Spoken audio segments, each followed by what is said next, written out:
Hello everyone, welcome and welcome back to my YouTube channel. Hope you are doing great and आप लोगों की preparation बहुत अच्छे से चल रही होंगी, जिन भी परीक्षाओं की तैयारियां आप लोग कर रहे होंगे। तो गाइज, आज के वीडियो में हम बताएंगे लास्ट 10 डेज़ का ऐसा प्रिपरेशन जो हमको 110 प्लस मार्क्स ऑब्टेन करने में हमारी सहायता करेंगी। तो हमारा आज का वीडियो में आज हम डिस्कस करेंगे कि आखिर कहाँ से पढ़ना है, कितना पढ़ना है, सो दैट कि हमको 110 मार्क्स ऑब्टेन्ड हो सके। तो डीएलएड टारगेट 110 मार्क्स, ये आज का हेडलाइन है। एंड क्यों मैं 110 बोल रही हूँ, क्यों 90 नहीं 80 नहीं बोल रहे हैं? क्योंकि देखिए, जब सत्र 2023 से 25 वाला चल रहा था तो उस टाइम पे कंपटीशन बहुत कम था, बच्चा कम फॉर्म भरा था, कट ऑफ बहुत नीचे गया था। लेकिन इस वर्ष जो है 6 लाख प्लस बच्चा फॉर्म भरा है, तो ऐसे में जो है कि कट ऑफ बहुत बहुत हाई जाएगा। 90 प्लस तो आम सब लाएगा। मतलब अगर 6 लाख बच्चा फॉर्म भरा है तो मान लीजिए 3 लाख बच्चा या 6 लाख में से मान लीजिए 5 लाख बच्चा सेंटर तक पहुंचता है, तो उसमें से जो है कि 2 से 3 लाख बच्चा तो आराम से 90 प्लस करेगा। लेकिन अगर आपको गवर्नमेंट कॉलेज पाना है तो आपको टारगेट 110 ही करना पड़ेगा। उसके लिए क्या करना है तो हम यहाँ पे आपको बताएंगे। देखिए, लास्ट वीडियो में भी हम आपको बताए थे कि जब हम लाइव आए थे तो हम बताए थे कि मैथ्स का अगर आपको प्रॉब्लम हो रहा है, उस विद्यार्थी के लिए बता रहे जिन्होंने मैथ्स 10th तक ही पढ़ा था। अब और जो महिलाएं हैं जैसे वो देना चाहती हैं, टीचर बनना चाहती हैं और उनका मैथ्स वीक है, तो मैं आपको एक एडवाइस दूंगी कि आप ऑनलाइन मत पढ़िए। अगर ऑनलाइन पढ़ के अगर आपको समझ में आता है, क्वेश्चन सॉल्व हो जा रहा है थ्योरी देख के, तब ठीक है। लेकिन अगर समझ में नहीं आ रहा है तो आप ऑफलाइन किसी टीचर को पकड़ लीजिए, उनको 9th और 10th का बोलिए कि हमको झाड़ के RS अग्रवाल पढ़ा दीजिए या फिर NCERT पढ़ा दीजिए। ऐसा पढ़ा दीजिए कि क्वेश्चन बनने लगे। यानी अगर कोई थ्योरी पे अगर टीचर 1 से 2 क्वेश्चन करा रहा है तो उसके बाद आपको 100 क्वेश्चंस आप खुद से बना पा रहे हैं। उसके बाद PYQs का कोई भी बुक उठा के अगर DLED का कोई भी मैथ्स का क्वेश्चन बन रहा है, तब आप समझिएगा कि आपका एग्ज़ाम सेंटर पे बनेगा। ऐसे अगर आप मैराथन देख के सिर्फ सोच रहे हैं कि हम आँख से सिर्फ देख रहे हैं और दिमाग में घुस रहा है, तो ऐसा नहीं होगा। वहाँ जब एक सेंटर पे जाइएगा तो आपसे क्वेश्चन नहीं बनेगा। ये रियलिटी है, ये ग्राउंड रियलिटी हम आपको बता रहे हैं। तो अगर आपके पास पे करने का है ऑफ़लाइन तो वेल एंड गुड। अगर नहीं कर पा रहे हो तो क्या करना है उसके लिए हम बता रहे हैं। आप एक NCERT बुक उठाइए या फिर RS अग्रवाल बुक उठाइए।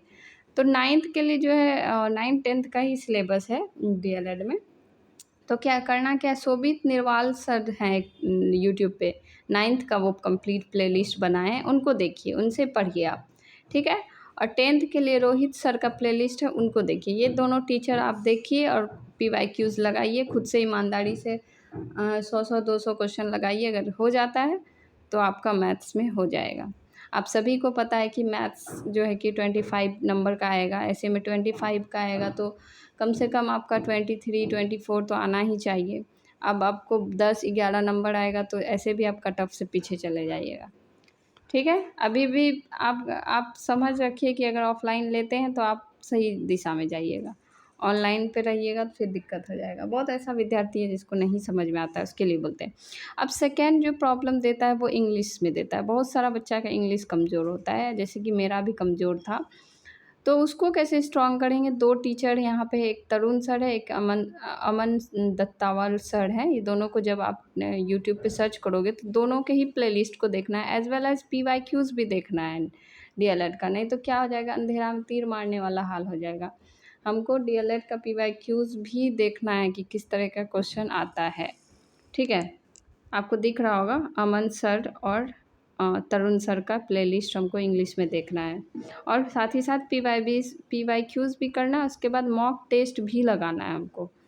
समय कम है इसलिए इन लोग का हो सकता है कि बड़ा-बड़ा प्लेलिस्ट होगा तो आपको 2x पे करके देखना है। अब देखिए, हम लोग तो 6 महीना 10 महीना का बच्चा तो है नहीं कि 2x पे कर देंगे तो समझ में नहीं आएगा टीचर क्या पढ़ा रहा है ना? तो इसलिए 2x पे करके हम लोग जल्दी-जल्दी प्लेलिस्ट को कंप्लीट करेंगे। नोट्स मत बनाइएगा, बस इतना करिएगा कि आपको अपने कॉपी पे लिखा हुआ चीज़ समझ में आना चाहिए। आप हरा, ब्लू, पीला, नीला पेन करिएगा तो समय बहुत निकल चुका है। रीज़निंग में जो है कि आपको पता है 10 नंबर का क्वेश्चन आएगा, तो रीज़निंग को अवॉइड नहीं कर सकते हैं क्योंकि ये कट ऑफ में मार्क्स ऐड करवाएगा। तो आप बिहार एग्ज़ाम वाला का जो एक प्लेलिस्ट है सर्च करिएगा, रीजनिंग फॉर बिहार एग्ज़ाम वाला बाय एग्ज़ाम वाला, ठीक है। DElEd reasoning bye Bihar exam वाला, तो बिहार एग्ज़ाम वाला का आएगा तो आप वहाँ से कंप्लीट करिएगा। अब जीके जीएस जो है कि पता है अकेले में 40 नंबर का क्वेश्चन रहेगा। तो आपको कैसे प्रिपरेशन करना है, देखिए इससे आप भाग नहीं सकते, ये रियलिटी ग्राउंड रियलिटी से आप भाग नहीं सकते कि जीके जीएस के लिए क्या करें। फिर अगेन जीके जीएस के लिए अगर आप सिर्फ मैराथन क्लास देख रहे हो और आप एक्सपेक्टेशंस कर रहे हो कि सेम क्वेश्चन आ जाएगा एग्ज़ाम हॉल में, तो ये गलत है। आपको पता है कि 40-40, 50-50 शिफ्ट में एग्ज़ाम होता है और हर शिफ्ट का क्वेश्चन अलग-अलग होता है। तो ऐसे में अगर आप सोचिएगा कि हम एक मैराथन में जो क्वेश्चन देख लिए एज़ इट इज़ अगला वहाँ सेंटर पे भी आ जाएगा, तो ये ऐसा नहीं होने वाला है। आपको एंटायर सिलेबस कंप्लीट करना पड़ेगा। उसके लिए आपको एनसीईआरटी, एससीईआरटी का बुक कंप्लीट पढ़ना होगा 9th एंड 10th का, सबका history, geography, economics, civics, physics, chemistry, biology सब। अब सब कैसे करिएगा, अगर बुक है तो आप बुक से रीड करके करिएगा। अगेन आप बच्चा तो है नहीं, आपको सबको पता है कि कैसे कवर करना होता है किसी बुक्स को। या अगर आप के पास फ़ोन है तो आप यूट्यूब पे सब कुछ है, यूट्यूब से कर लीजिए। उसके बाद पीवाईक्यूज़ भी करना है, साथ ही साथ बिकम टीचर का जो प्लेलिस्ट है उससे पीवाईक्यूज़ देखते जाना है, क्योंकि फिर अगेन अंधेरे में हमको तीर नहीं मारना है, हमको ये भी देखना है कौन सा क्वेश्चन आता है, कौन सा क्वेश्चन छोड़ना है। तो ये 3 चीज़ जीके जीएस के लिए करना है और 40 में कम से कम आपको 35 प्लस तो लेके ही चलना पड़ेगा। इससे नीचे आप सोचिएगा तो फिर तो मुश्किल है कट ऑफ से, 110 प्लस आपको लेके चलना है।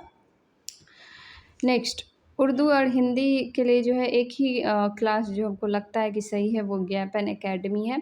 तो गैपन एकेडमी से आप लोग कंप्लीट कर लीजिएगा। देखिए उर्दू में रहे चाहे हिंदी रहे, दोनों ही 25 नंबर का आएगा, तो 25 बहुत बड़ा नंबर है और ये कट ऑफ में आपको फ़ायदा करेगा। आपको जब आपका रिज़ल्ट बनेगा तो उस टाइम पे 25 मार्क्स बहुत बड़ा मार्क्स है और 10 जो मार्क्स रहेगा उसको भी हम लोग इग्नोर नहीं कर सकते। तो हमको ये शेयर करना था, बहुत सारा बच्चा जो अभी जिसको नहीं पता है प्रिपरेशन कैसे करना है, स्ट्रैटेजी वीडियो वो स्टार्टिंग के स्टूडेंट के लिए जो अब सोच रहे हैं कि डीएलएड में 10 दिन 20 दिन अगर बढ़ भी जाता है तो हम कैसे प्रिपरेशन करेंगे। प्लीज़ आप लोग भीड़ वाले चाल में मत चलिए, आप अपना अलग से स्ट्रैटेजी बनाइए, इस स्ट्रैटेजी को फॉलो करिए। फॉर श्योर आपको ये हेल्प करेगा आपका एग्ज़ाम सेंटर पर।